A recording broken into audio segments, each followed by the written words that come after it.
안녕하세요. 저는 메리찬드 웨더예요. 프랑스 사람이에요. 과드루프 사람이에요. 반갑습니다. Dans cette vidéo, je vais vous livrer mes premières impressions sur le coréen. Donc, elle sera divisée en 3 parties. Première partie, j'apprends avec quoi, qui, comment. Deuxième partie, le hangul. Et troisième partie, coréen versus japonais. Let's go! Première partie, j'apprends avec quoi, qui, comment. Alors après avoir trifouillé un petit peu sur le net, j'ai longtemps hésité sur le support que j'allais choisir. J'hésitais entre le livre Cours de coréen, c'est un livre en fait qui est généralement utilisé dans les universités, et un e-book de Kaja Corey qui s'appelle Coréen pour tous. Donc finalement, j'ai opté pour Cours de coréen. Pour la simple et bonne raison que je suis un peu à l'ancienne. Je préfère vraiment les supports papier. J'avais déjà fait le test avec le japonais et je sais que voilà, être sur mon téléphone ou sur mon ordi, ça va me saouler. Clairement, je savais que ça allait me saouler, donc j'ai pris voilà, une valeur sûre entre guillemets. Donc j'ai opté pour la version livre. Cependant, quelques jours plus tard, j'ai quand même cédé et j'ai quand même acheté l'e-book Coréen pour tous de Kaja Corey. Alors je m'explique.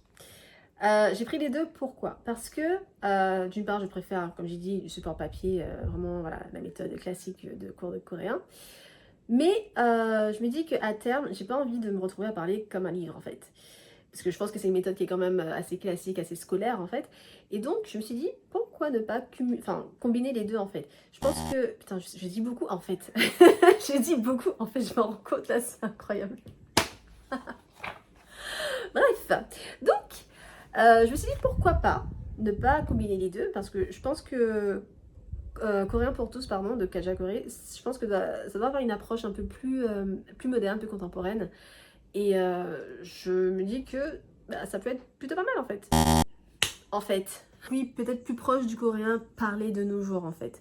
Parce que voilà, le but, voilà, comme je disais, personne ne veut parler comme un livre, quoi. C'est pas. C'est pas le but. Donc cours de coréen, moi j'utilise le matin à 3h. À 3h du matin, oui. Pendant à peu près, alors au mieux 1 heure, sinon 40-45 minutes. C'est tout ce que j'arrive à dégager comme temps. Donc il y a ça. Et le e-book de Kaja Corey, je l'utilise soit au boulot quand il n'y a pas grand monde, enfin voilà, quand c'est calme, j'utilise à ce moment-là plutôt que d'être sur mon téléphone, sur les réseaux, je suis sur mon e-book. Sinon, quand je suis chez le médecin, chez le chiropracteur, où je passe jamais à l'heure, voilà. Donc quand j'ai 30-40 minutes à tuer, voilà, ça c'est pas mal. Donc là, à ce niveau-là, le e-book, je le trouve pratique pour moi. Et ça me permet en même temps d'optimiser mon temps. Voilà, parce que si fin 2025, on veut pouvoir être capable de parler coréen et japonais, j'y tiens vraiment. Ce serait une honte si je parlais mieux coréen que japonais. Par contre, franchement, je ne peux pas laisser ça passer. Donc, si on veut pouvoir parler ces deux langues-là fin 2025, il va falloir être vraiment assidu, organisé et motivé. Et on enchaîne du coup sur la deuxième partie, à savoir le hangul. Hangul, hangul, hangul. Le hangul, c'est l'alphabet coréen, composé de 19 consonnes, 21 voyelles. Jusqu'ici, tout va bien. Je sais pas vous, mais moi, je trouve que j'ai plus de mal à mémoriser les voyelles que les consonnes. Parce que, alors, au niveau des sons, O, A, OU, O, I, voilà, ça va, c'est simple. Mais les sons et, yeah, oui, ouais. Ça là, mon dieu, je me dis mais dans quoi est-ce que je me suis embarquée en fait, c'est terrible. En fait, c'est très subtil, c'est super subtil, autant prise individuellement, ça peut aller, mais une fois que c'est dans un mot, je sais pas, je trouve que ça demande vraiment une attention particulière. Et il y a une phrase dans cours de coréen qui m'a déculpabilisée. Ça disait qu'en fait que les voyelles, je sais plus si c'était et ou c'était ouais, je sais plus. Mais ça disait qu'il y a pas mal de Coréens en fait qui font pas forcément la différence. Donc pourquoi ferais-je la différence? Et d'ailleurs, ça me fait penser que j'ai repéré une petite erreur dans un des audios de cours de coréen au sujet d'une diphtongue. Le dieu en fait disait que ça se prononçait E. comme de Glorilla. Et en fait, par pure curiosité, j'ai tapé la voyelle en fait dans Google Traduction. Ça m'a donné un autre son. Ça m'a dit, ça se dit, oui. Je dis ok, d'accord. Au début, je faisais quand même plus confiance cours de coréen. Et je me dis, on va quand même vérifier sur Kajakore. Kajakore dit que ça se prononce, c'est un son entre ouais, ouais. Ok, ça fait 2 contre 1. Ensuite, je me suis dit, ah, mais j'utilisais 101 Hangul quand je m'initiais vite fait au Hangul, justement. Je vais regarder ce que ça disait. Ça disait, oui. Donc on était à 3 contre 1. Donc là, je me suis dit, ok, il y a une petite erreur qui s'est glissée. Bon, ça peut arriver, c'est pas grave. Mais d'où l'importance, justement, quand on est en autodidacte, en fait, de varier les supports. Pas trop non plus, faut pas partir dans tous les sens. Mais quand même varier les supports pour pouvoir comparer si jamais il y a des erreurs. Ça, c'est pas négligeable. Maintenant, les consonnes. Les consonnes, comme je disais, je les ai plus facilement mémorisées. Après, ce qui était un petit peu embêtant, c'est qu'il y a des consonnes qui se prononcent, je trouve, de 2 façons différentes en fait. Un coup, c'est parce que je pense que c'est un son qui est entre les deux en fait. Je prends l'exemple de la consonne que. Parfois, j'entends g, donc plus le son G, que. Voilà. J'ai l'impression que ça dépend des mots, soit ça dépend des mots, ou est-ce que c'est comme le R japonais qui se prononce, qui est entre le R et le L français. Des fois, le R est plus accentué, des fois, c'est plus L. Je sais pas, c'est peut-être le même principe. Donc, à part ça, donc c'est pour quelques consonnes, donc la consonne que, la consonne te, des fois c'est de, des fois c'est te. Donc, il y a eu ça. Ça, c'était les premiers, voilà, les premiers petits couacs, entre guillemets, mais ça encore, ça va, c'est pas méchant. Et il y a aussi les consonnes doubles. Par exemple, la consonne que, ge, quand elle est doublée, ça se prononce légèrement différemment. En fait, on envoie plus d'air. Alors, pris comme ça, individuellement, ça s'entend. Mais quand c'est parlé dans un mot et tout avec d'autres syllabes, c'est très subtil. Je trouve ça très subtil aussi. Et ça peut s'entendre, mais ça demande d'être vraiment attentif en fait. Et ça me fait penser à le mot fleur. J'ai bien retenu ce mot-là parce que je le trouve trop moche en fait en coréen. Ça s'est dit côte. Et j'ai trop d'utilité. Côte. Côte. Voilà, là c'est bien. Côte. Fleur. Alors japonais c'est Hana. Et en coréen on dit côte. J'étais offert de côte. Je suis con, putain. Je suis trop con. Il y a une chanson qui tourne beaucoup en ce moment à cause de Squid Game de Penomeko. J'espère que je suis pas trop méchante, qui s'appelle comme ça. Qui joue là-dedans. Et c'est la chanson Bolo. Baby don't act like a bolo. Et à un moment, en fait, j'avais été chercher les paroles. Et je tombe sur le mot fleur. Je dis, mais ça, je connais. Et c'est fleur, le mot que je trouve trop moche.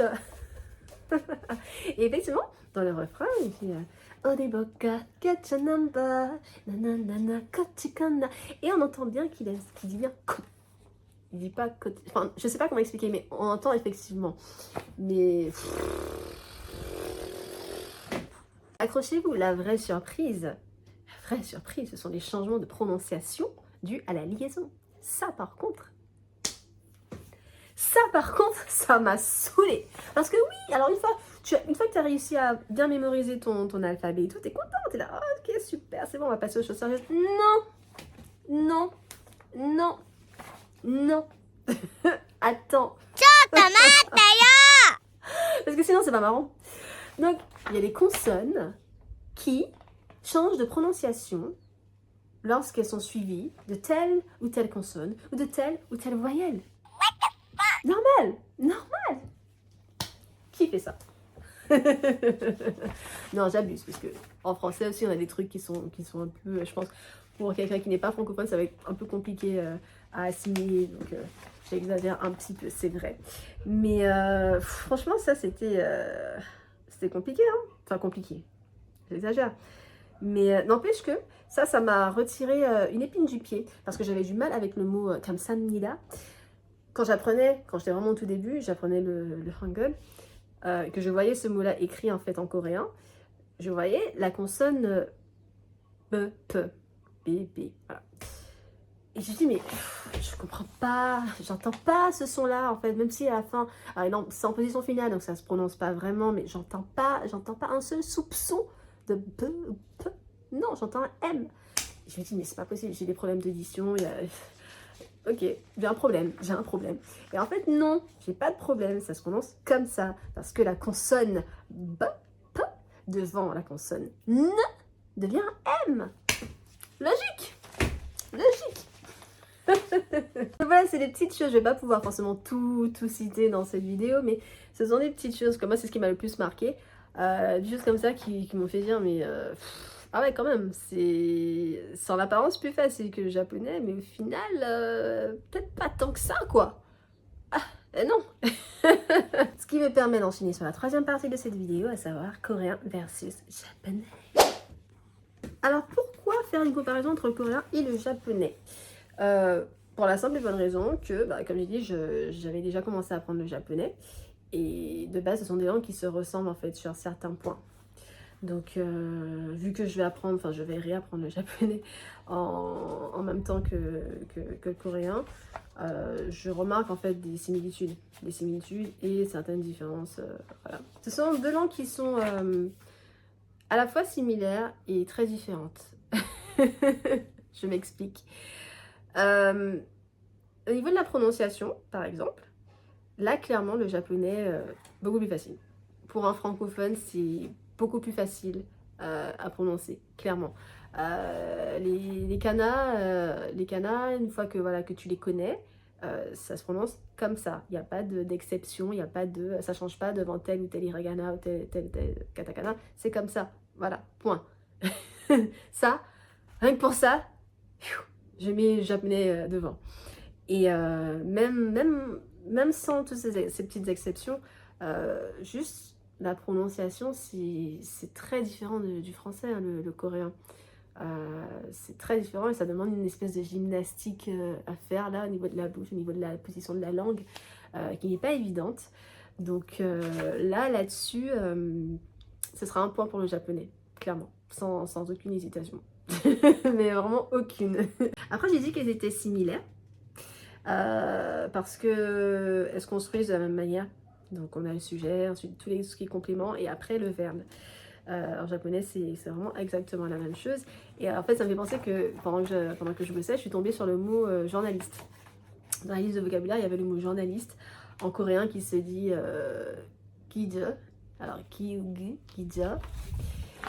En japonais c'est kisa. Et je me suis dit tiens, ça sera quoi en chinois? Parce que les deux se ressemblent, peut-être que ça vient du chinois, peut-être que le chinois aussi ça se ressemble. Du coup j'ai cherché, j'ai été voir mon ami Google, j'ai demandé comment ça se disait journaliste en chinois. Et en fait en chinois ça se dit, je sais pas si je vais bien le dire, tij. Je crois que c'est ça. Tij. Tij ou kij. Tij. Je trouve que ça se ressemble pas mal en fait. Si on part du principe que l'homélie ça c'est ça, qu'après ça a dérivé et tout, il y a quand même une petite similitude. Et je sais qu'il y a d'autres mots aussi comme ça qui se ressemblent entre coréen et japonais. J'ai vu une vidéo comme ça je crois que c'était sur Insta.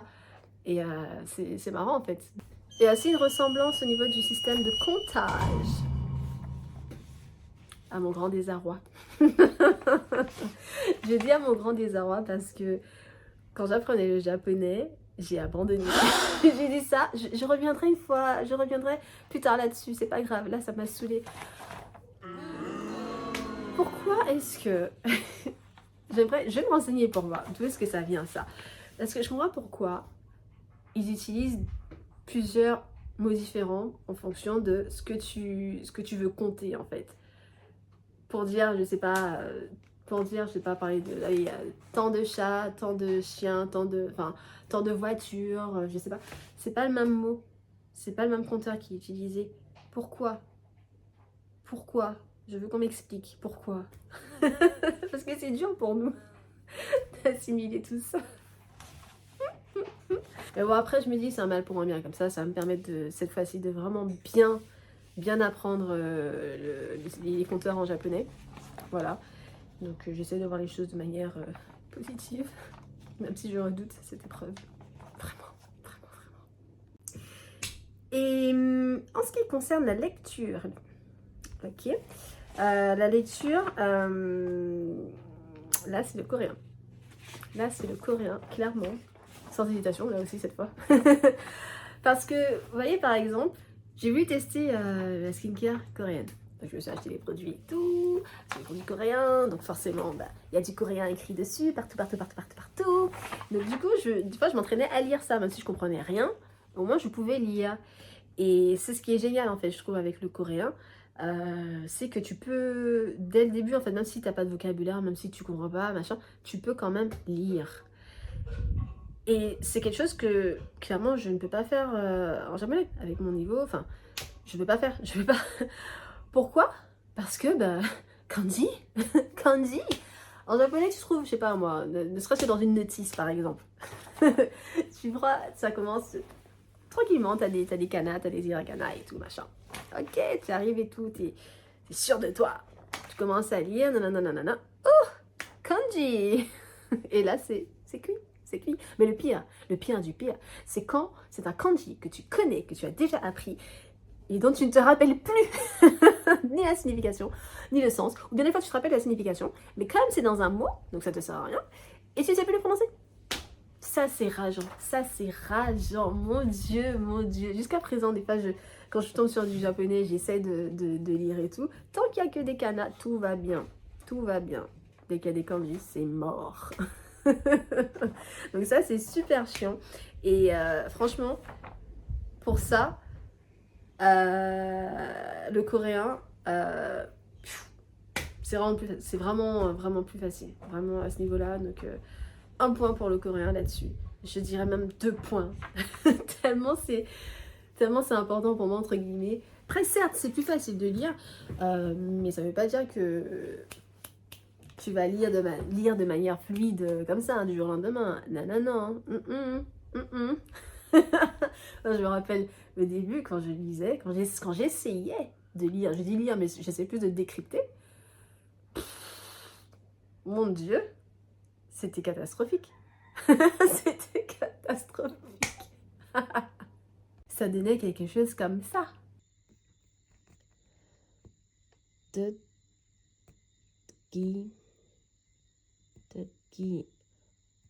Gioa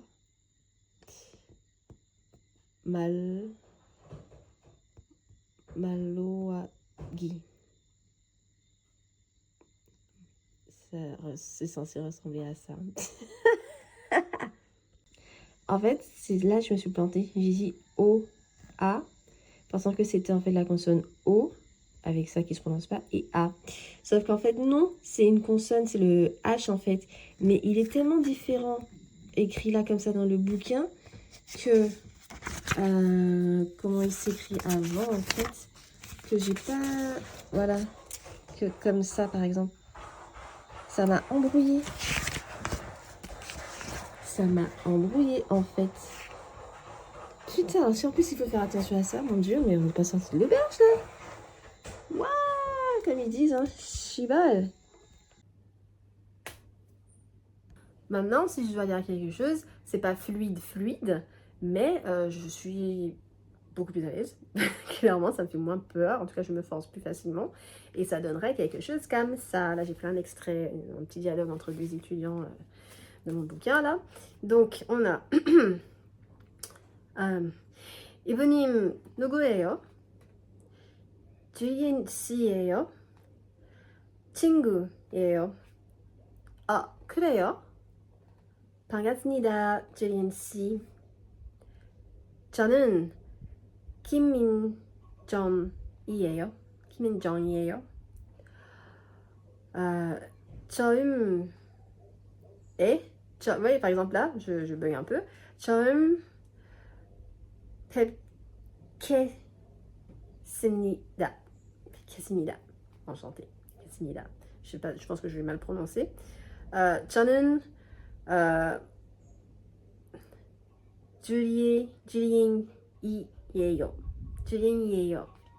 Bon, je vais pas faire tous les dialogues, mais voilà, on sent quand même qu'il y a une petite évolution, même si c'est tout petit comme ça, c'est mieux. Il n'y a pas de petite victoire, on savoure chacune de ces victoires, d'accord? Parce qu'on souffre, n'est-ce pas? Après voilà, c'est pas encore fluide comme j'aimerais que ce soit, mais il y a une évolution. Et il faut être patient, il faut être assidu pour constater cette petite évolution.